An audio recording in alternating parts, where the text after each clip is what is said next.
Let's strategize together. Let's hear it from an expert. Join the conversation, it's informative and free.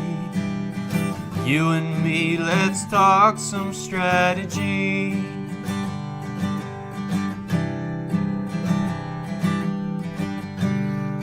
Now here's your host, Dorien Morin-van.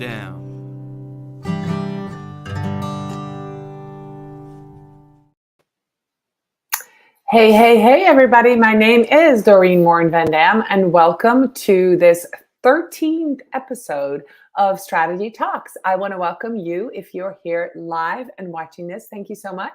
If you're watching this on the replay, we would love for you to put hashtag replay in the comments and let us know where you're watching this from. And for those of you who are listening to this episode as a podcast, welcome to our listeners as well. Today, I have a guest with me from Sweden, someone who I met in person at Social Media Marketing World back in March. And I'm so excited to talk to him about influencer marketing. So without much further ado, I'm going to bring on screen Alexander Walston. How are you? Hi, I'm all good. Thank you very much for having me. Absolutely. So Alexander is a digital entrepreneur with over 20 years of experience in the digital space. And we're going to talk today to you about influencer marketing. So I'm actually super excited to talk about that. But before we do, I want to just recognize our sponsor. Social Insider is the sponsor, the official sponsor of Strategy Talks. They are the intuitive dashboard for social media analytics, reporting, and competitors analysis for brands and agencies. So thank you so much for Social Insider for sponsoring our show each and every week. Alexander, tell us a little bit more about how you got into influencer marketing. You have a business called massfluencer.com. I'm going to actually go ahead and put that right on the screen so you can all see the website and check it out. It's massfluencer.com right there. So tell us a little bit how you got into this. You've been an entrepreneur for 20 years. So this must be a pretty new thing because influencer marketing wasn't a thing 20 years ago. No, exactly. So I've been in the dating industry, the gaming industry. I built companies in the social media industry. I even once tried to kill Facebook, literally. And I raised, I think it was 30 million. And we tried to hundreds of employees, but that never worked out. But anyways, so I've been in many different verticals. And the funny thing is that I've always been on the other side.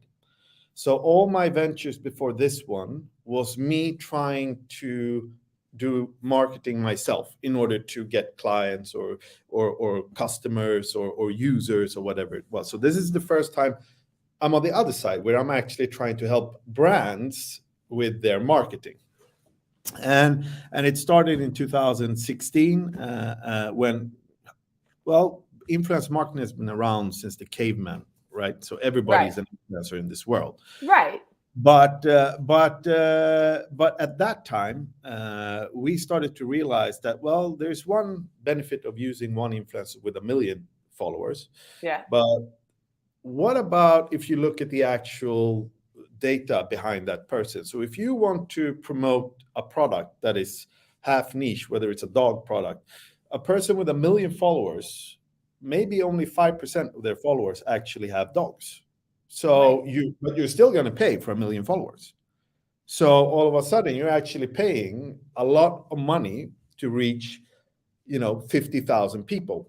But if you would take that money and use 100 influencers that, where they basically only talk about dogs, that means that all of a sudden you might be able to reach 500,000 followers for the same amount of money, but 500,000 followers that are interested in dogs. So that's where the idea started. So this whole conversation is going to be about math. I already can see it. Data, right? Data. Yeah. Well, you and I were in the green room talking about what is the ROI of influencer marketing and how you can measure this. And I love this. That makes so much sense, what you just said, versus one influencer with 1 million followers go to the niche ones that talk about the actual product that you want to sell to their audience. And they usually have a much closer connection to the audience, right? Because it's all about, so let's talk about this a little bit. It's not just about how many followers you have, but as an influencer, it's about what you can get your influencers to do, right? Yes. So there are so many things that one has to consider when doing influencer marketing, because influencer marketing is a marketing channel, which means that, like any other marketing channel, the more data you have, the better results you're going to get. The more you know, the better results you're going to get. So it means that if my job is to get traffic to a site, or if my job is to create awareness, these are two different objectives, which means that an influencer can be good at both, but they have to specify the content and create the content so that it fits the objective. So, just like any other marketing channel, the more data you have, I know exactly what my objective is. I know my target audience. And when you know this, then you identify the right influencer based on that data that fits the target audience, that has this niche group that can maximize your every dollar, etc. So, I mean, there's so many data points that you can look at. Right. So when we were talking in the green room, we were talking about a brand who wants to just get started with influencer marketing, right? Some of the things they have to do is figure out what platform they want to get influencers on, how much time. We didn't even talk about who's going to be in charge of that at the company. You have to hire somebody in charge of the influencer marketing piece if you're going to do it on your own. Because think about somebody having to send 100 emails to a person, right? And then the agency, if you are a brand and if you don't have an in-house person, but you want to hire an agency, you need to also vet the agency. So there's so many things to consider if your brand wants to start with influencer marketing. And that's kind of where you come in, correct? Yeah. So basically, well, nobody knows my agency as well, right? So what we say is that, well, we have a lot of data. We have 90 million influencers in 210 markets. We work with everything from Disney, Expedia, Unilever. We mention all the brands, and we work with them in 5 continents. So that kind of gives the clients some comfort, saying that, okay, at least they are doing global campaigns or local campaigns or for acknowledged brands. But at the end of the day, it is true when you decide as a brand manager that, okay, it's now time to do influencer marketing, and you sit there and you're like, where do I start? Okay, shall we do it in-house? Shall we do it ourselves? Okay, but if we do that, what platform shall we do in order to identify the influencers? And what should I look at when identifying the influencers? And then it's like, or if you want to have an agency, it's like you say, what agency? And can I trust that agency? Okay, I can see that they've been working. And then you start making calls, and all this is time consuming. So even before you start, you have to put in time and resources into choosing the path that you're about to take. Right. And once you've done that, then you have to actually identify all the influencers. And then you'll see that, out of the thousands of platforms that are out there, at the end of the day, the one that wins is the one with the most data. So because data is key. So for instance, if you come to me, I have about 6 million influencers in the US. I probably have about 1 million mothers or 500,000 mothers to choose from in America. And I can identify fitness mother, yoga mothers, whatever type of mother that you want. And then you go to another platform that only has 50,000 influencers in the US, and then they maybe has 500 mothers to choose from. Well, then the data will actually show you that I have so many more to choose from, and I have so much data, both performance data, follower data, so that I can actually match your needs and your brand and your objective with the right influencer. Because the data will tell me, even before I onboard the influencer, what are they going to deliver? Estimated engagement rates or impressions or and so on. So data is extremely important. The more data you have, both in terms of the number of influencers, but also performance data, follower data, the better influencers you can choose for the client. So one of the pain points that I hear brands talk about when they do their own influencer marketing outreach is that they ask me, and I've had this happen with several clients, can I trust the data that the influencer gives me? Right? Yeah. So that's a point. If you are working with an agency who's done the vetting and who's done campaigns with them, they have actual factual data versus somewhat fabricated data, right? Because we know that you can say, I have 50,000 views a month on my website, right? You can say that and put that in a one sheet, right?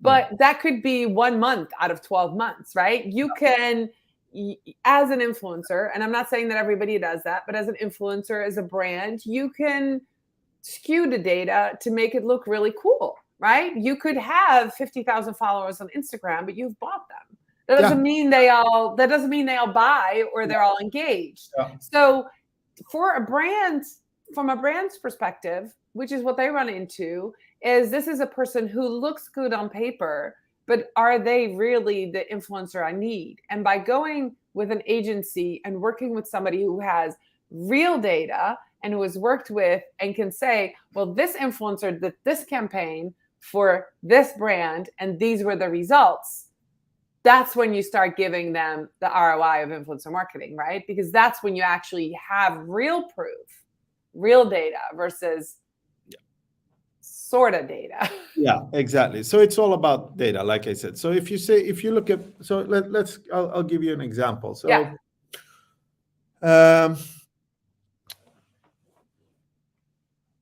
Instagram and TikTok and all these platforms are public networks, which means that all the data is basically available. So when we look at all the data that we gather, we can actually see how influencers perform when they do a normal post versus a sponsored post, because sponsored posts usually has a lower engagement rate, for instance, than a normal post that is not sponsored, because people in general actually don't like sponsored stuff, right?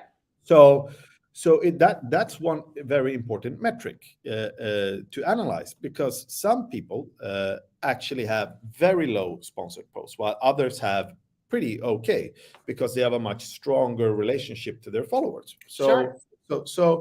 But it all comes down to data again, and like you say, if someone tells you something, it doesn't mean that it is so, but you can't lie when you have, data to back it up. Factual data, right? Yeah. This influencer has, on average, for the last 12 posts or the last year, an average engagement of this. Right. Then we know that. So all these criteria allows us to identify the best performing influencers. And so for brands that are, struggling with, okay, how do we know that this, if they're doing it in-house, they need to, again, go out and do their research. Which platform should I use? Which platform has the right data? And not a lot of platforms in the world today actually have a lot of data, because Facebook, Instagram, and so on, in 2019 or 20, they literally tried to close the window in order to get the data.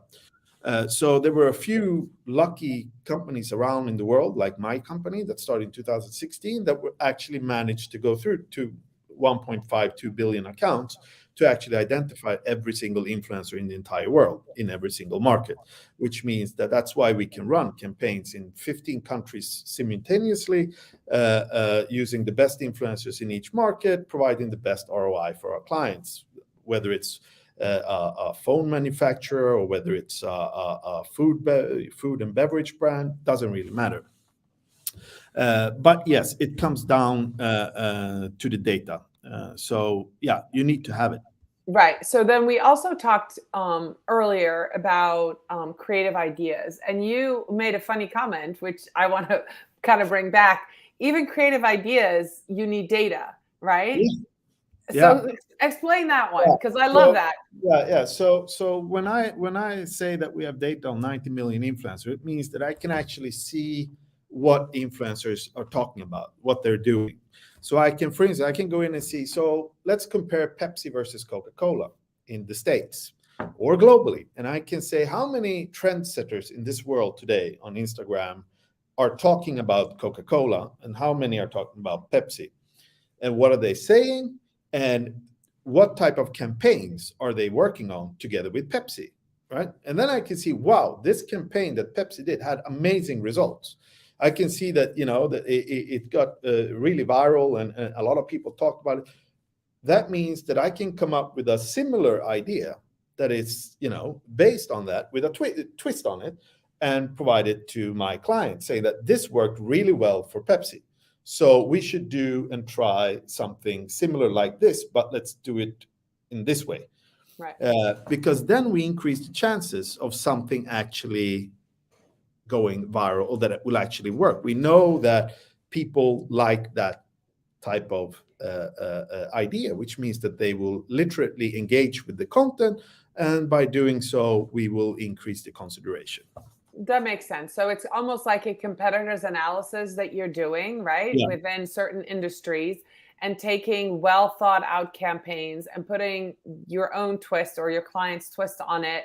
Obviously, you're not copying exactly the same verbiage or anything, Obviously but the idea, maybe it's, maybe it's a series of videos that worked really well, or maybe showing a video of, 15 different faces, or, getting the creative ideas and creative juices flowing to say this type of content works well for this industry, and then creating something unique for that client. And we do this in traditional marketing, like we talked about before. We do this all the time, right? You look to your competitors and say, wow, they just did something really cool. That really worked for them. So why don't we do something similar and try to emulate kind of the same sort of campaign, but, give it our own twist. So that makes a lot of sense. So even, go ahead. No, so for many cases, it's like this. It doesn't have to be an exact idea. So it's more a concept. So for instance, like there are brands that are using a special technique to drive traffic. So it's not one brand that does it. It's, multiple brands are doing it in the same way. And you can see that they're doing it all the time, which means that it actually works. Mm-hmm. So by doing a similar concept, but with a unique idea, to boost then all of a sudden it becomes better. So it's not just the ideas. It's the whole concept. Right, putting all the pieces together, and that makes a lot of sense. So you do a lot of data analysis to figure out what works. Somebody new comes in, you need to find out who their audience is, what their pain points are, and then you find the right influencers, and you come up with a campaign. That makes a lot of sense. The ROI of influencer marketing really is based on what kind of data you have, and then implementing proven campaigns and ideas with real data, and really connecting the right influencers with the right campaign, I'm assuming. And another thing that is really important, people, a lot of our clients are like, well, yeah, but we like this influencer and we like that influencer and this and that. And so, and sometimes, and this is really, really important, because this is not something that everyone knows. So influencers can be good at different objectives. So for instance, if it's extremely important to understand the objective of your campaign before you start, because if you don't know your objective and your KPIs, you can't measure the ROI. All right. But if you understand your objective and you know your KPIs, you can actually measure the ROI. So for instance, if your goal is awareness, the most important thing is the reach. So you want to reach as many as you can, All right. So you want to maximize the reach with content that is so creative and fun that it will stick into their heads and they will remember it. So we try and look at the data on influencers, and we will pick influencers that has an average view rate of that is very high and has a high engagement rate, etc. At the same time, if you and we pick out, let's say, 100 influencers, and we get great results. At the same time, if the objective would have been traffic, if I would have chosen exactly the same influencers, that does not necessarily mean that they would provide the best return on invest for traffic. They're great for awareness, because people think they're funny to look at or whatever it may be, but they might not have the same relationship to their followers as other influencers who are better at converting people to actually driving sales or clicks. So and this is data. Data will show you what is good, which influencers you should choose. But in the end, it is also important to remember that it's about testing, because nobody actually knows. It's like when you're going to create an ad on Facebook. So you have 10 ads to choose from. You don't know which one of these 10 are going to work until you try them. That's you have to test them. So Trump tested, I don't know if it was 100,000 ads, $10 a piece, before he chose the one that he actually went with. Yeah. Because you have to test. You have to test. This is a performance model. So the entire Facebook's algorithm is based on a performance model. So, it shoots broad in the beginning, and then it goes more narrow, and finally it learns. And then it gives you the maximized ROI, whether it's clicks, awareness, downloads, whatever it is. Influence marketing is no different. It's actually data, performance, test, keep it coming. And this is what we do for all these brands across all nations. So and further to measure ROI, it's like to do a campaign with, let's say you do 50 influencers in one market. You do a campaign, and they do 3 publications. They do a video, they do a post, they do a story, or they do a TikTok video, whatever it is. You will sit with 150 pieces of content. That is amazing. I mean, great content. Yeah. And the question you then have to ask yourself is how do you leverage this? Because that is also part of the ROI. Right. So and all of a sudden, what many brands don't do is that they don't leverage it. They don't take the content and they don't put it in their own Instagram channels, their own TikTok channels. They don't promote it. They don't put it on their websites. Instead, they have production images. The more authentic things are, it can lead to a lot of great stuff. I'm just saying. Alexander, I let you talk because we went over time, but this is exactly, really? No, I love this. We're already at 23 minutes. For those of you listening, this was the perfect piece of information that we just got from Alexander, right? It's not just them creating that content. You have 150 pieces of content that other people made for you. This is what separates you from somebody else and getting an ROI out of it and not.